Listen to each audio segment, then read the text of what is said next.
Hey Explorers, this episode was brought to you by Anchor.fm. It's the distribution service that we use to get this podcast to you. And to be honest, it's great. It's free, there's tons of creation tools that let you edit your podcast right from your phone or computer. They upload it to everything, Spotify, Apple Podcast, and tons of others. You can even make money with no minimum listenership. So it's got everything you need in just one place. So download the free Anchor app or go to anchor.fm to get started. And let's just test. And JT, you can get a little closer. We're going to tantalize your ears today in this episode. Look how big mine is compared to yours. It's just the timbre of my voice. It hits different. Do you mean timbre? My timbres. My timbare.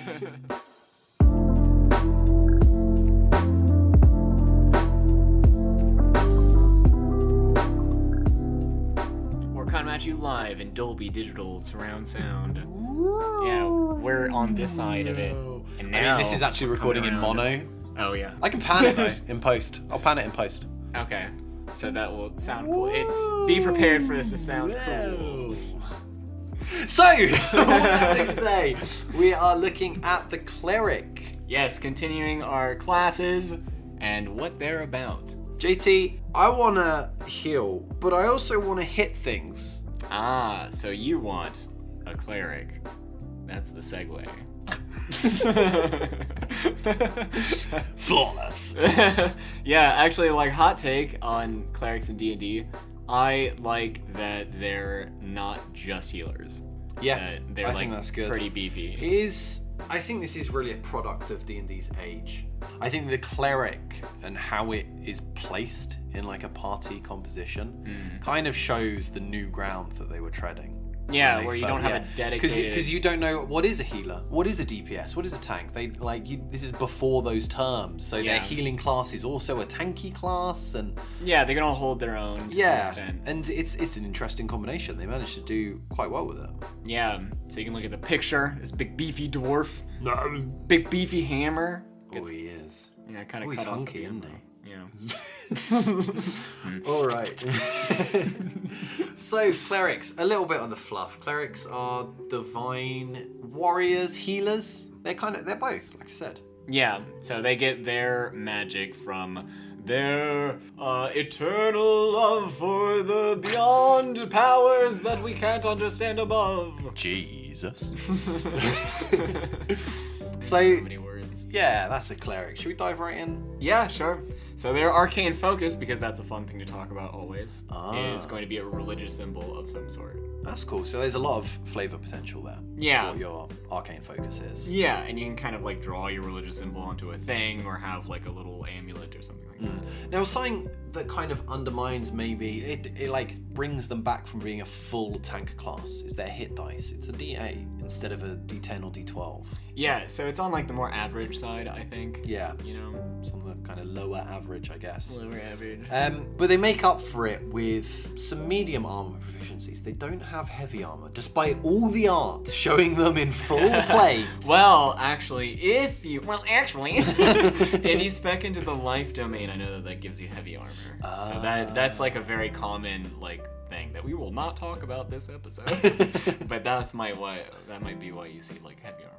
Okay, that's cool. Yeah. This guy in the book does not look like a life domain. He looks like a hammer domain. the domain of fucking you up. So he talks about their armor proficiencies: light armor, medium armor, and shields. That's a +2 to AC. Shields are important, yeah. Weapons, simple weapons, not martial weapons. Yeah. So they're not dealing too much. They can hold their own. They're not what you would think of today as a healing class, a kind of like glass cannon almost. It's like you dig out a load of healing, but you're also in like toilet paper armor. Yeah. They're not like that at all. Yeah, a little bit more average. They make up for everything that they can be deficient in this area with magic as well, since they're full casters. They are full casters indeed. So, yeah, tanky full casters. Tanky full casters? Yeah. I think they are the only properly tanky full caster. Paladins are half casters, I believe. So, they have no tool proficiencies. I'm okay with that. Yeah. I mean, yeah. Yeah. That is what it is. Yeah. Their saving throws proficiencies will be in wisdom and charisma. Which is odd, because if you're building one, the general wisdom is to have wisdom as your top, and then strength or con as second. Yeah, it's kind of weird to choose charisma, because charisma doesn't really add Although much it kind of makes sense flavorfully. Because a lot of, if you're using spells that charm people or maybe try and influence their mind, they run charisma saving throws. That's true. And for having a kind of essentially a religious fanatic. Yeah, you're trying to convert people here. You're off on your pedestal. You're trying to get people and you're not going to be able to convert a cleric as easy. So a charisma saving throw, I can see that. Yeah. That's how we rationalize it, at least. So they have wisdom and charisma saving throws. The skills that you can choose from, you can get 2 from history, insight, medicine, persuasion, and religion. 2 is on the low side. They all kind of make sense. Yeah. So like mostly wisdom 1, a little bit of a charisma 1. Insight, maybe not, if there was one. I feel like I'm trying to pick something wrong with each class. Yeah, you're just trying to make little amendments. If there is, I mean, what would you switch it out for? Asking the hard-hitting questions here on the spot. I'm not sure, JT. An acceptable answer from somebody who definitely didn't spend the past minute looking at those skills. I'm not sure. Maybe nature. Depending on your god. I don't know. Yeah. But druids have that covered, don't they? Yeah. So, yeah, history, that makes sense. They tend to be quite... I feel like religion and history sort of go hand in hand. Yeah. Persuasion, I mean, you're a religious fanatic, essentially. Yeah. Only slightly less fanatical than the paladin. You gotta convert the healings. Medicine, yeah, it all makes sense. I'll give them that. All right, well done, wizards. I'll let you off this time. This time. But next time! So, you mentioned that they were casters. How does casting work? Remembering spells for clerics. So it's pretty straightforward with cantrips. You just know the amount of cantrips in your cantrips column on the cleric table. So you check out the table and yeah, there's a number. Level 1 you start with 3, goes up to a maximum of 5. So you get your extra one at level 4 and then you don't get another one until level 9 and then you get nothing after that. You cap out at 5. Nothing. No cantrips for you. What about the preparing spells? Because clerics are a bit special. Yeah, you can be a little bit more versatile with this. So you can prepare an amount of spells each day equal to your wisdom modifier plus your cleric level, minimum of 1 spell for those people who expected to poo-poo wisdom. And they obviously have to be levels for which you have spell slots for. Okay. And each long rest, upon completing your long rest, you can prepare a new list of cleric spells. And that's cool. So how do you know what cleric spells you can choose from? well, all the spells that have the cleric. Just every cleric spell. So it's not like wizards where you've got to learn spells and then they're kind of in your spell book. Nah, I guess this one it's just like, I guess it's the traditional knowledge that's passed on to all clerics. They just know Yeah, I this. guess I think you could cut it as like This is your your god. divine Yeah, domain. your god knows all the spells. He's just letting you use it in the same Yeah, way that's you kinda how you- channel his power. Yeah, that's how you power. cast magic anyway, so. Yeah, so you can change your spells every long rest. And when you do so, you have to spend some time in prayer and meditation. That makes sense. And you have to spend at least 1 minute per spell level for each spell on your list. Otherwise, DMs, you gotta catch your players. they gotta do that. So once again, your wisdom modifier plus your cleric level. That is the amount of spells you can prepare from the entire cleric list. Yeah, and it's very powerful being able to reconfigure this every long rest. Yeah. That's awesome. Once again, spellcasting ability modifiers. 8 plus your proficiency bonus plus your wisdom modifier. That's your spell save DC. And your spell attack modifier is your proficiency bonus plus your wisdom modifier. They have ritual casting. Yeah, and we know what that is We now. always know that's sound. And that's how clerics cast spells. Yeah, and then you can choose your divine domain. Now, clerics have bollock tons of these. Yeah, as many as you have expansions for, I guess. I mean, even if we're just using the PHB, they have way more than... Trickery. Yeah, they've got knowledge, life, light, nature, War. tempest, trickery, or war. Yeah. Which is I mean, like, how many barbarians get? 3? 2? They're rocking fucking 7 over here. Yeah, so this is where, like, what the features that we're going to read out today are actually kind of, like, straightforward and not super flashy. Most of that stuff will come from your domain. So what they lack in the, like, rules as written on the, like, official class, you'll make up for in your divine domain. With the divine domain, they come with a list of spells that you get at certain levels, and these are called their domain spells. Once you have those domain spells, they are always prepared, and it doesn't count to your maximum amount of prepared spells a day. So extra spells. Yeah, so for example, the knowledge domain, at first level you get the spell command identify, at third level you get augury and suggestion. You have those spells. If you're a third level, you just have them. Yeah. And they don't take any slots, you don't have to re-prepare them or anything. They're always in your brain box. That's free real estate. So that's your divine domain. And also, another thing that's a bit weird is that you choose your divine domain at level 1. Yeah, so you most get it right off most the bat. start it at like level 3 or so, yeah. Some don't even get spell casting to level 2. But yeah, You hit the ground running. Yeah, damn straight. The next part is channel divinity. This is a big chunk of what makes a cleric tick. Yeah, it's like the rage for barbarian, it's like the inspiration for bards, channel divinity. This is like your main thing for clerics. Channel divinity is kind of like it has charges, I guess would be the best way to say it. Yeah. So you can use your channel divinity a certain amount. You start with 2. Everyone starts with turn undead, which we'll go over in a minute, because every god hates undead, apparently. Yeah, they're not right. And a second one that will be in your domain. Yeah. So these are kind of like extra effects, extra abilities that you can use. You'll get 2 of them. So how many can you cast a day? It goes up with your level. You start off with 1 per rest, long or short, right up to 3 per rest at level 18. So these are like the super boofy charges that you get of a thing. Yeah. So the first thing that you'll get is turn undead. Turn undead, what's turn undead do? As an action, you present your holy symbol and speak a prayer censoring the undead.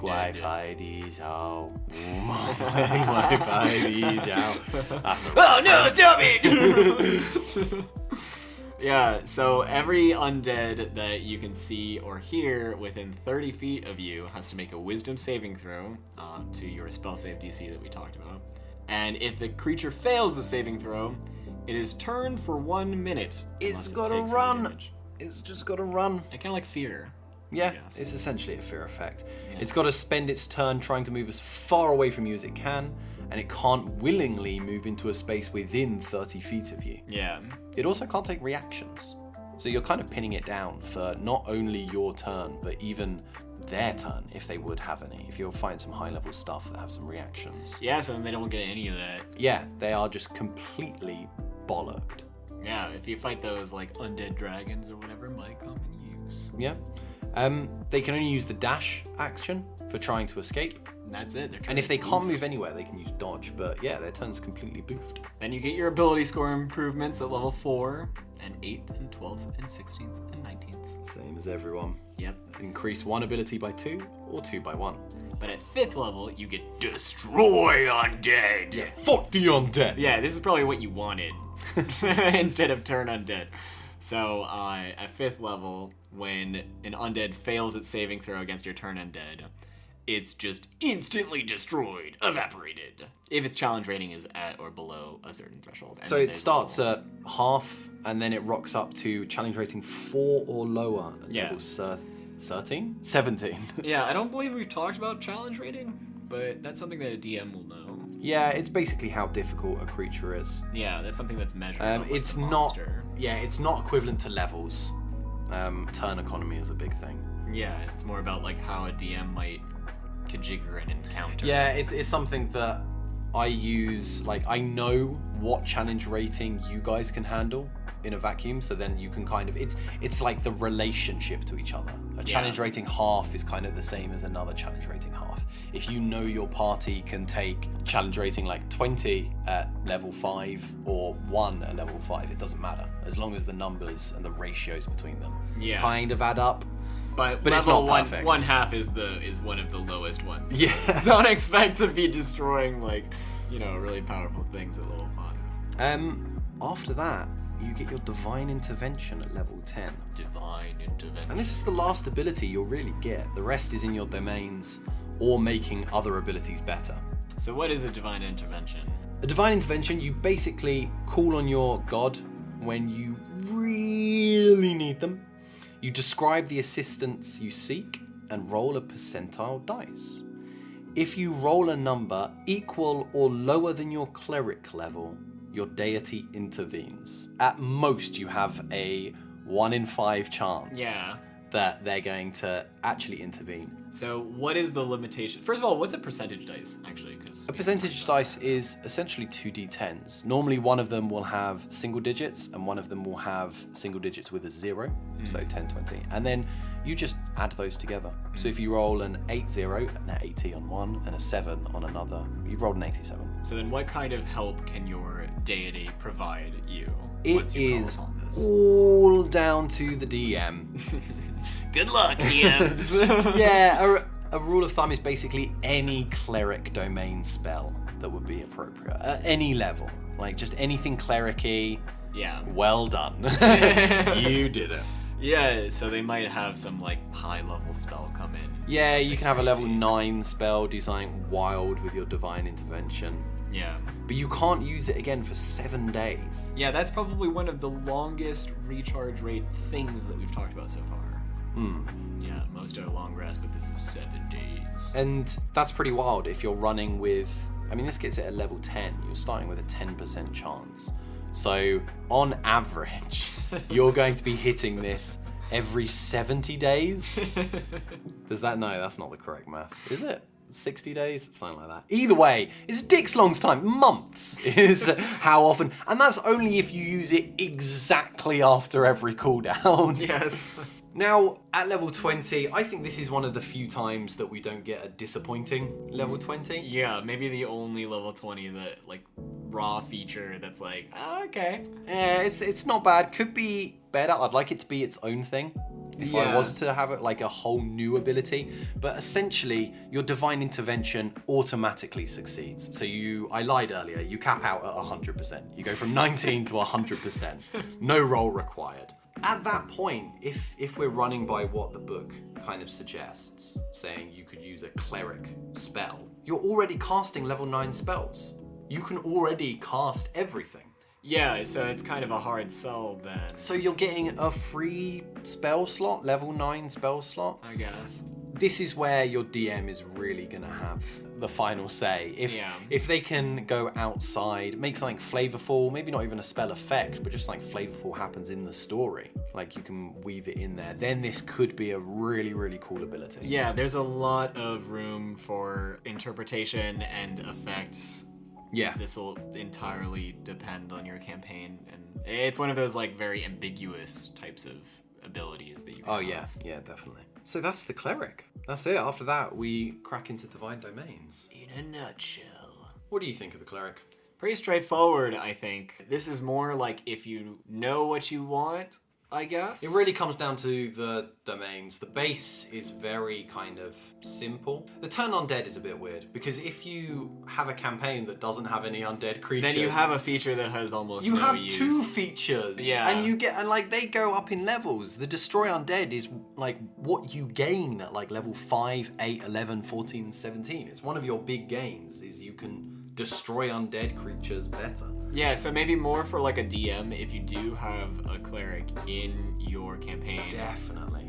Throw it. Give them something. Otherwise, it's going to be kind of you can see how the abilities that they have will not be as cool without them. Yeah. Or like you can configure anything. You can just smack an undead label on anything. You've It's got true. a Minotaur, and there's a zombie Minotaur. Exactly the same stats, but it's missing a few limbs. Oh, yeah, it's got a debilitating disease. It makes it allergic to holy symbols. So yeah, keep an open mind with the destroy undead. It's also kind of a feels good thing. This is a DM to DM. If you're playing a cleric, just pause the podcast, skip forward 20 seconds. All right, they're gone. DM to DM. Just sprinkle in some low-level undead in many encounters. Just like 3 or 4, and just let the cleric have fun smashing them to pieces. Yeah, you've seen movies. They can just pop out of anywhere. Yeah. Literally anything. Yeah, like if there's the slightest reason there would be a zombie in this situation, throw in a couple of like quarter level zombies. Use the stats of something else, whatever you need. Just give them the undead tag. Let the cleric play whack-a-mole. It's great fun. Anyway, back to the regularly scheduled podcast. So yeah, don't help clerics at all. Make sure that it's really difficult. But I think that's it for clerics. Yep, that's them. Anything else to add? In a nutshell, I think most of like what you might know from a cleric comes from the life domain, and that's probably what you might be familiar with if you've played this before or if you've heard of clerics. But if you want to play something like quite different, then you can go into like all of the different domains. Yeah, there's loads of domains. They've really branched out in 5th edition. Yeah. They branched out earlier. But yeah, they are still probably the primary healing class. Maybe druids as well. Druids have a lot of spells. Access to healing spells. To be fair, a lot of, like, unless you're like a sorcerer or something, like, a lot of these spellcasters have access to healing. It's just clerics that have access to unique healing spells. Yeah, and like a kind more, really. They're a bit more well-rounded. Yeah. But yeah, have fun playing a cleric. Next episode might be druids, or we might do weapons and armor. Email me at toby@rulesaswrittenshow.com and tell me which episode you would like next. Literally the first person with the topic. The first person to email me will do that one. Alright, that's it. So we are done talking D&D. It's time we play some D&D. Yeah, we gotta get out of here. I gotta go prep for DMing. Bye! See ya.